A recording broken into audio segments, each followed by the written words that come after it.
On the 90-minute call, Irving reportedly made the case that resuming the season would be detrimental to the players' work on social justice and police reform. Earlier this hour, Stephen A. Smith joined us with these thoughts.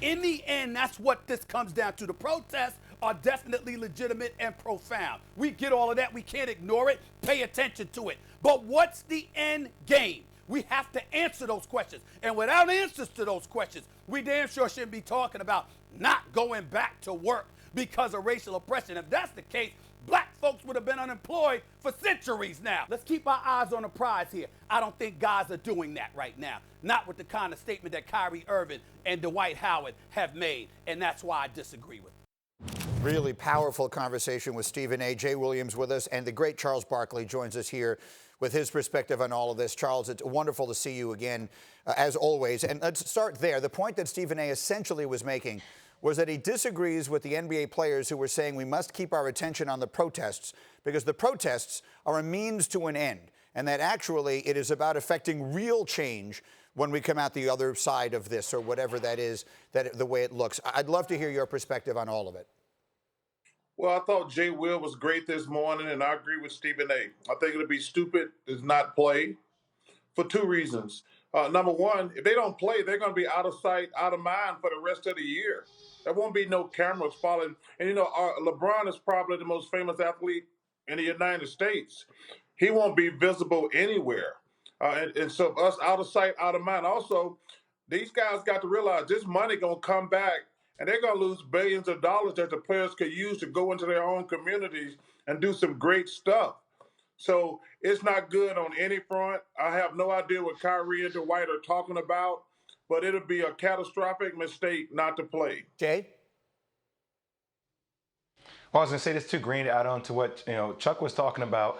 Like, think about what's one of the biggest vehicles that African Americans have used to attain wealth, right? Michael Jordan became one of the richest players in the world, and he actually owns an NBA team. Like that whole structure is feasible for other NBA players, especially with the earning potential. So if you don't come back and play, and then you jeopardize $1 billion worth of salary leading into next year, the CBA potentially being ripped up, you're also hurting future earnings for a lot of other African Americans who have a chance to deploy those resources in our communities to continue to build on that wealth gap. And I think that's something also that we have to talk about here. There's a bigger play, and I know Stephen A. Smith and Chuck talked about legislation. Like, by playing and by having the biggest platform in the world, each and every day to address these issues, that's a way that I think is a better structure than just saying, hey, we're going to just go boycott and then out of sight, out of mind.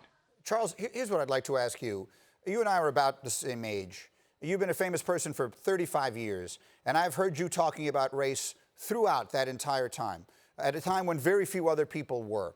And so I've thought of you a lot during these last few weeks here, and I would love to just give you the floor to share whatever it is that's in your head and in your heart as we have watched the things that have happened in this country over the course of the last month. It's been rough, man.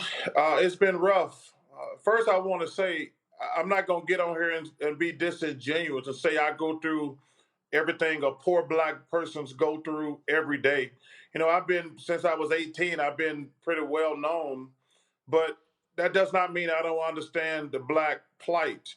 And when you see stuff on television, it's painful. You think about it, Greenie. And first of all, as a guy who has to talk about race on television, like any black celebrity, anytime something happened, you have to talk about it. You think about really in the last month, you saw the young man in Atlanta killed who was out for a jog. You saw the young lady in New York who just threatened a black man because she thought if I tell the cops a black man is gonna mess with me, they're gonna come. And then you saw Mr. Floyd killed on national television. And even though, like I say, I can't sit here and act like I go through with everything a poor black person go through, if you got any humanity, you don't even have to be black. You don't even have to be black to understand humanity. That stuff is just awful.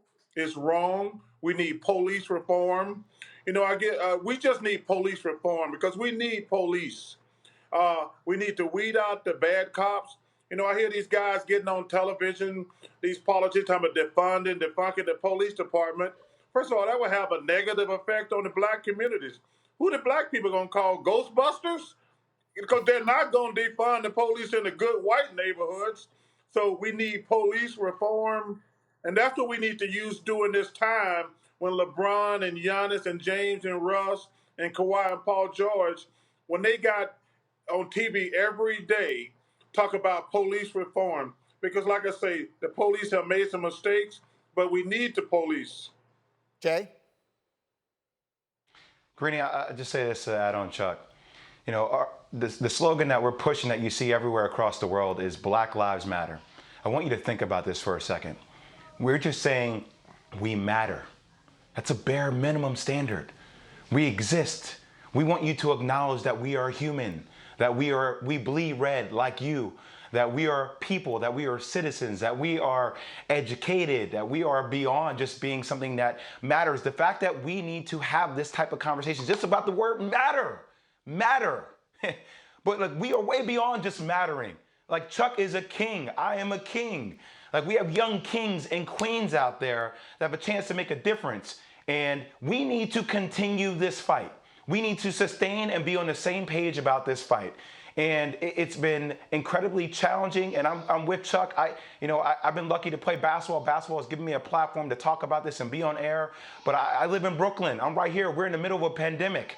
Okay, like, I see kids struggling every single day, and that's what I try to tell them. You are a young king, you are a young queen, and we deserve more. And it's about damn time that we have a platform to talk about what we deserve, because it's been something that we've been lost in this world for a long time. And all these uncomfortable conversations, they're needed. But I'm with Stephen A. and I'm with Chuck, and I've been pushing for this too. Now it's time to push for the right legislation that makes sure that these types of conversations never lose steam and that they are cemented in the fabric of our country from now moving forward.